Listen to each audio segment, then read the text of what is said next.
우리 하나님의 말씀을 함께 봅니다. 오늘은 구약성경 시편 제103편의 말씀을 보겠습니다.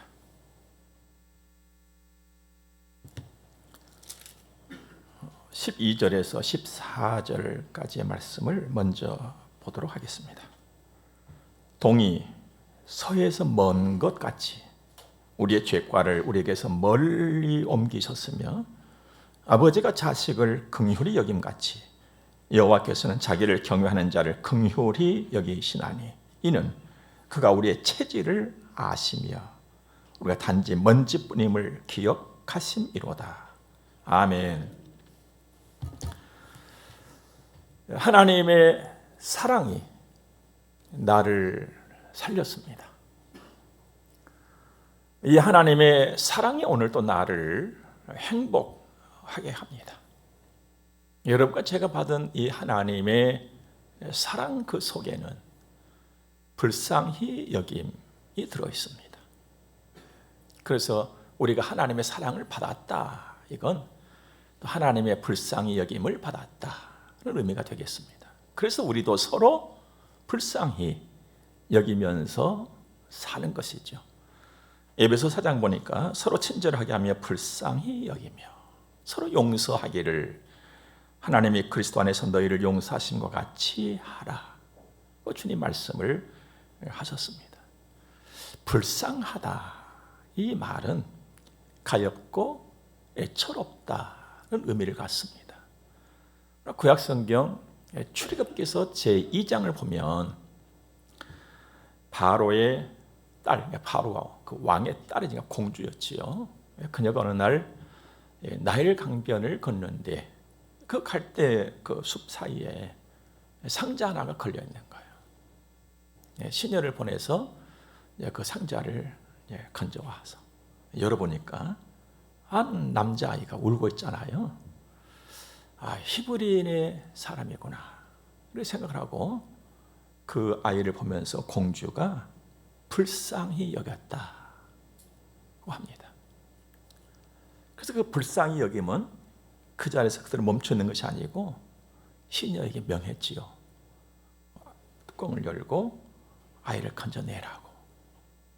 그렇게 해서 성장한 아이가 모세지 않습니까?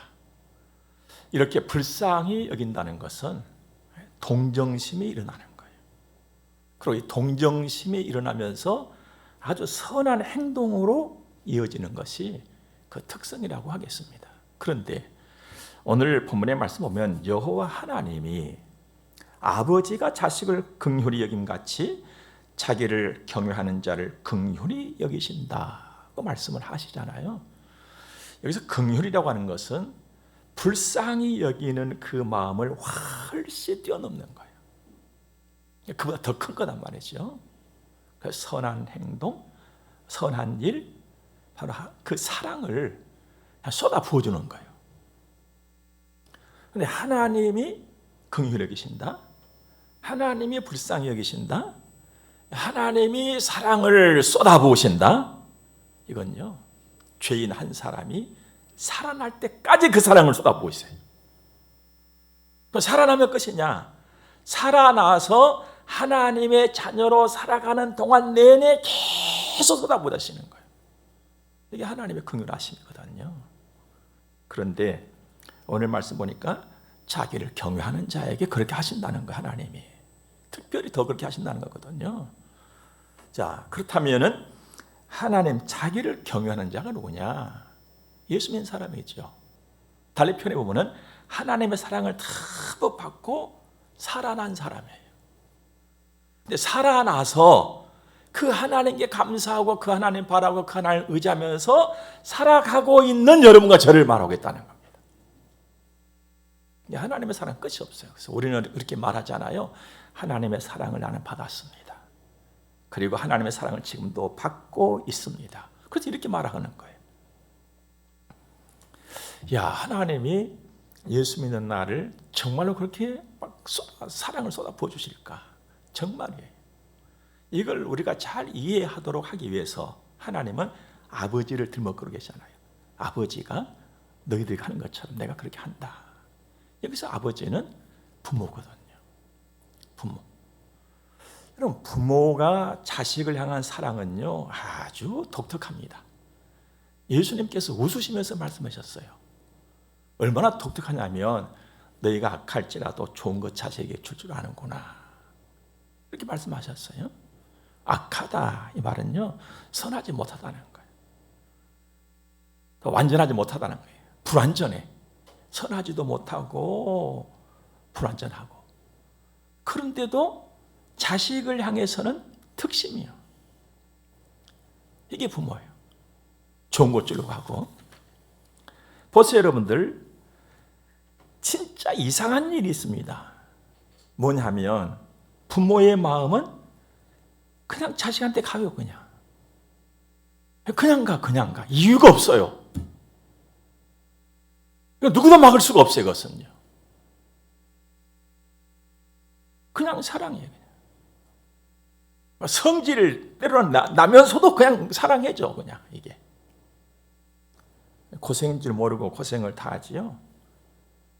때로는 하고 싶은 말이 있어서 그냥 목구멍까지 하고 싶은 말 차도 그냥 꿀꺽 삼켜버려.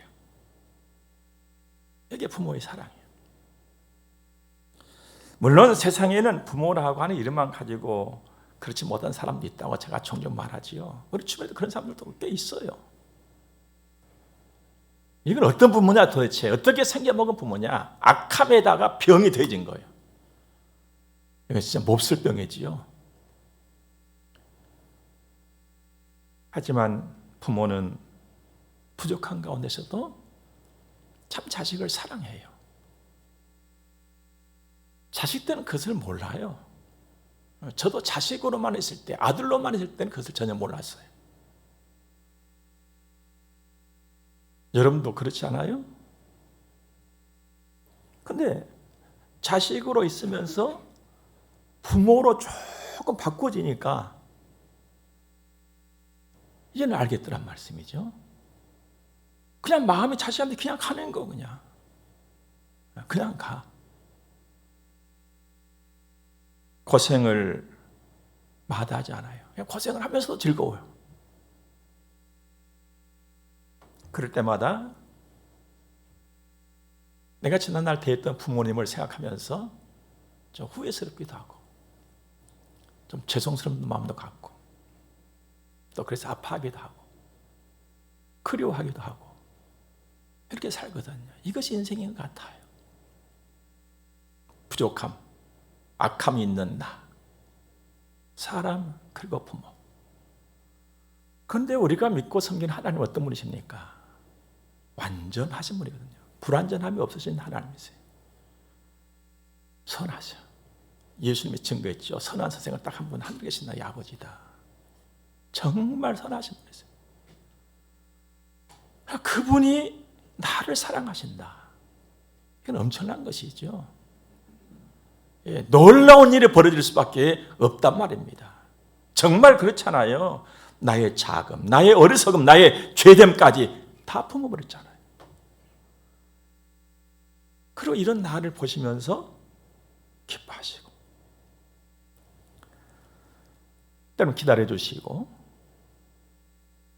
꼭 부모가 자식에게 하고 싶은 말도 꼭 삼키는 것처럼 하나님께서는 때로는 잠잠하게 기다려주시고 또 격려해 주시면서 내 허물을 보시지만 계속 따라다니면서 매질도 하지 않냐 하시고 사랑 쏟아주시고 여러분 이 하나님 앞에 그래도 후회함이 없도록 내가 비록 부족하지만 하나님 말씀 잘 듣고 잘 따라가는 그런 은혜로운 인생을 이루어 가시기를 바랍니다. 알고 보면요 약 중의 약은 하나님의 사랑이에요. 약 중의 약, 힘 중의 힘, 하나님의 사랑이에요. 자, 그냥 하는 말씀이 아니고요 오늘 하나님께서 말씀으로 우리에게 그렇게 하세요.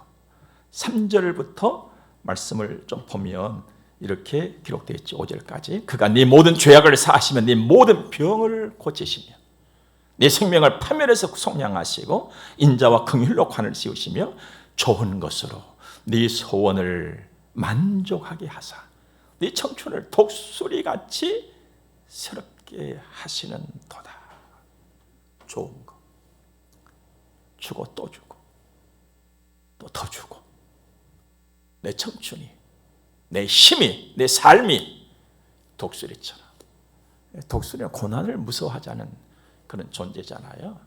고난이 올수록, 거친 바람이 일어날수록 더 높이 유유히 나는 새, 독수리. 그와 같이 내가 살도록 하기 위해서 하나님의 사랑을 다 쏟아주셨는데, 사랑을 쏟아주시는 것만도 부족해가지고 당신의 모든 것을 몽땅 다 내어줬잖아요.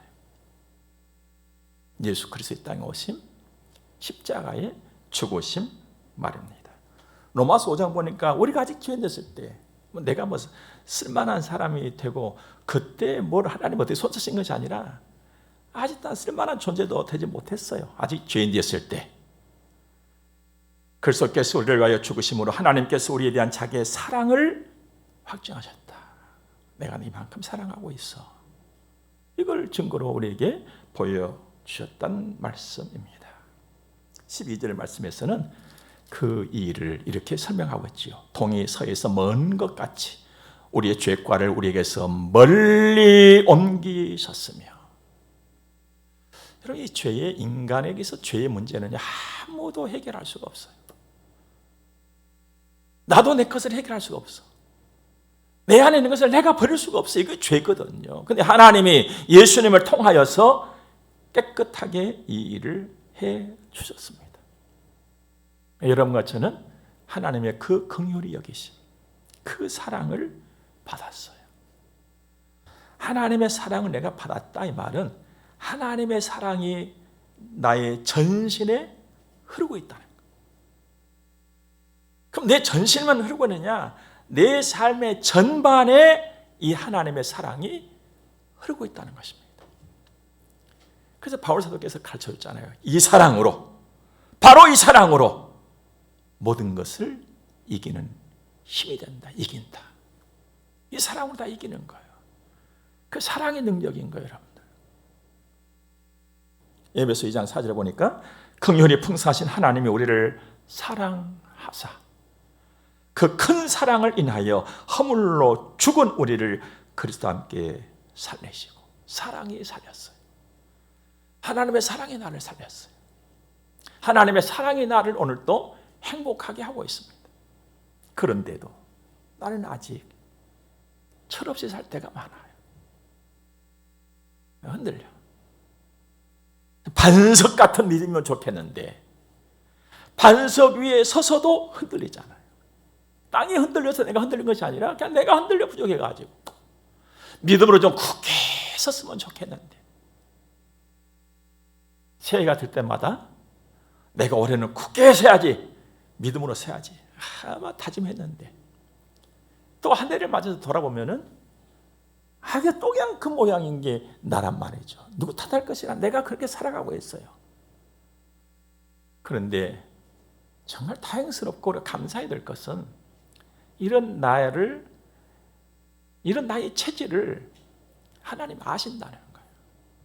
나의 체질을 하나님 아셔. 그래서 여러분과 제가 가는 길에 하나님은 꽃을 두신 것이 아니라 하나님 당신이 서 계신단 말씀이에요. 그래서 우리는 꽃길을 걷는 것이 아니라 주와 함께 가는 거예요. 이게 성도의 길이고 믿음의 길인 줄로 믿으시기 바랍니다. 주님은 내가 가는 길에 꽃을 두지 않으세요. 예? 화무 11홍이라 하잖아요. 꽃년 며칠 지나면 시들어버려요. 시들어 빠진 꽃처럼 추한 것은 없습니다. 그 주님 당신이 서 계시는 거예요. 주님 당신이 서 계셔. 내가 가는 길. 어떻게 사랑의 기둥을 세우시고 내가 의지하게 하시고 자빠지려고 하는 내가 기둥에 탁 부딪혀가지고 다시 일어나도록 그렇게 인도하셔. 14절도 그랬잖아요. 그가 우리 체질을 아신다. 하나님 내 체질을 아세요. 내 연약함을 아신단 말이에요. 내 부족함을 하나님이 아세요. 그래서 그 크신 팔로 날 보듬어 주시는 거예요. 때로는 주제 파악도 못하고 사는 나를 자식 삼으시고 끝까지 책임지시는 하나님 아버지의 사랑, 변함없는 사랑, 끝없는 사랑, 이 사랑을 우리는 인자하심이라고 표현을 합니다. 여러분과 저는 그 사랑을 받은 사람이고 그 사랑을 받고 사는 사람들입니다. 자, 그렇다면 이제 나를 한번 챙겨볼 시간이에요. 야, 내가 그 사랑을 받는다고? 맞아, 내가 그 사랑 받았지. 근데 예수 믿고 있거든. 그럼 나 지금 어떻게 살고 있는 거야? 나를 챙겨보잔 말이에요. 하나님 나를 사랑하신대. 흔들어도 사랑하신대. 그래서 그걸 한 가지 믿고 지금 이대로 그냥 살아갈 거냐? 아니면 좀 나아질 것이냐? 우리는 모든 일의 사실을 선택의 기로에 서 있거든요. 그러나 가장 기본적이면서 가장 중요한 것, 나는 하나님의 사랑을 받은 사람으로서 어떻게 살아갈 것이냐? 이대로냐? 아니면 성장할 것이냐? 선택해보자는 거예요. 여전히 믿음으로 서지 못하고 휘청대면서 살아갈 거냐? 나이는 들어서 그 예배당 다닌 지가 내가 몇 년인데, 내가 예수 믿은 지가 몇 년인데, 이렇게 하면서 그에 걸맞는 사람으로 살 거냐? 아니면 몇 년인데 하면서도 그냥 늘 우유병이나 단단한 거 못 먹고 젖병이나 그냥 찾고 다니는 그런 사람으로 내가 살아갈 것이냐? 만일 내가 그렇게 산다면 이거 불효지요, 불효. 그렇잖아요? 하나님의 사랑을 내가 받았음에도 불구하고 여전히 굳센 믿음 갖지 못한다면,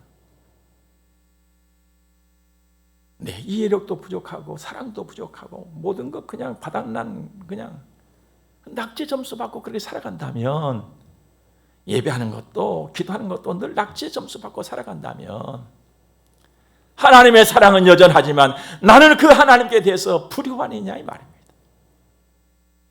그래서 오늘 여러분들에게 꼭 드리고자 하는 말씀이 있습니다. 부족할지라도 불효는 하지 말자.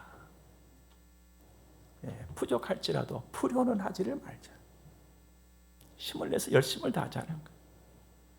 나도 하나님 사랑해보자는 거예요. 여러분, 하나님의 사랑이 나를 살렸어요. 하나님의 사랑이 나를 행복하게 하고 있어요. 그렇다면 나도 하나님을 사랑하면 하나님 기뻐하시겠다는 거예요. 내가 하나님을 기쁘시게 드리는 것, 하나님을 사랑하면 돼요. 사랑하면 따라오는 것이 막 있어요. 말을 잘 들어요. 말을 잘 들어요. 여러분, 사람과 사람 사이에서도 과거에 사랑했던 시절 한 번씩 다 있었지요. 사랑했던 시절에 여러분의 특성적으로 나타난 것이 뭡니까? 말을 잘 들어. 고분고분해져 그냥. 고분고분하게. 사랑하면 고분고분해져. 하나님을 사랑하면 순종해져. 하나님 사랑, 고분고분, 순종, 이것이 딱 보태지면 큰 사랑이 되어져요. 이 큰 사랑을 우리는 감히 경외라고 표현할 수 있습니다. 하나님의 큰 사랑, 하나님을 경외한다. 사람은요, 사랑할 때 가장 밝아져요. 사랑할 때 눈동자가 살아나요. 사랑할 때 힘이 솟아요. 내가 하나님을 크게 사랑할 때, 하나님을 경외할 때 하나님의 사람으로 가장 멋진 모습이 나타난단 말이에요. 하나님 바라시는 그거예요. 내가 너를 사랑하지 않냐? 너도 나 사랑해서 멋지게 인생을 펼쳐가. 네 마음도 내 생각도. 근데 우리는 그냥 멋진 인생 하면은 그냥 뭔가 좀 호화롭고 그냥 좀 근사하고, 옷도 한 벌 그냥 근사하게 입으면 좀 어떻게 으쓱해진 것 같고, 그냥 자동차 조금 좋은 거 타고 오면 그냥 괜히 내가 으쓱해진 것 같고 아무것도 아닌데, 이렇게 멍하게 살 때가 얼마나 많습니까? 어리석게. 우리는 하나님을 사랑할 때 내 삶의, 내 인생 자체가, 내 마음이, 내 생각이, 내 말이 가장 멋진 인생으로 바뀐다는 것을 여러분 기억하시기 바랍니다. 그래서 하나님은 나 사랑해라 그렇게 말씀하시잖아요. 서로 사랑하면서 살아라 이렇게도 말씀을 하시고 말입니다. 우리 하나님 경외합시다. 하나님 경외하면요 막 총기가 돌아요. 총기가. 그래서 멈추지 않은 사랑을 다 받아요. 우리 흔히 그런 말 하지요. 주는 것도 못 받아 먹는다고. 하나님 막 은혜를 쏟아 부어주셔. 사랑을 막 쏟아 부어주셔. 그건 내가 다 받아야지. 못 받으면 얼마나 손해입니까? 근데 돈 못 받으면 손해인 줄 알아도 하나님의 사랑 못 받으면 손해가 아닌 줄 알고 살아가요. 이래서 사람은 어리석은 거예요. 멈추지 않고 내리는 하나님의 사랑으로 더 좋은 나, 더 복 있는 나, 복 있는 평생, 많은 사람을 예수께로 인도하는 하늘의 별처럼 빛나는 인생을 이루어가게 되는 것입니다. 오늘 103편 1절과 2절 말씀 한번 볼까요? 내 영혼아 여호와를 송축하라. 내 속에 있는 것들아 다 그의 거룩한 이름을 송축하라. 내 영혼아 여호와를 송축하며 그의 모든 은택을 잊지 말지어다. 오늘이 참 의미 깊은 주일날입니다. 설하고 딱 겹쳤어요. 그래서 의미 있는 주일이에요. 우리에게는 하나님의 사랑이 흐르고 있습니다. 하나님의 사람, 나 하나님의 딸, 나 하나님의 아들, 그 멋스러움 가지고 기쁨도 있고 감사도 있는 그런 행복한 주일, 행복한 설 명절이기를 주의 이름으로 축복합니다. 기도하겠습니다. 하나님 감사합니다. 그 말씀을 또 듣고 가슴에 담습니다. 우리도 주님 많이 사랑하게 하옵소서. 이제 헌금드려 봉헌하겠습니다. 아버지 받으시고 복에 복을 주옵소서. 예수님 거룩하신 이름으로 기도드립니다. 아멘. 우리 함께 축복을 받겠습니다. 교회의 머리가 되시는 우리 구주 예수 그리스도의 은혜와 하나님 우리 아버지 무한 극진하신 사랑하심과 성령님의 감화 교통하심이 하나님의 거룩한 자녀들의 머리 위에 이제로부터 영원토록 함께 있을지어다. 아멘.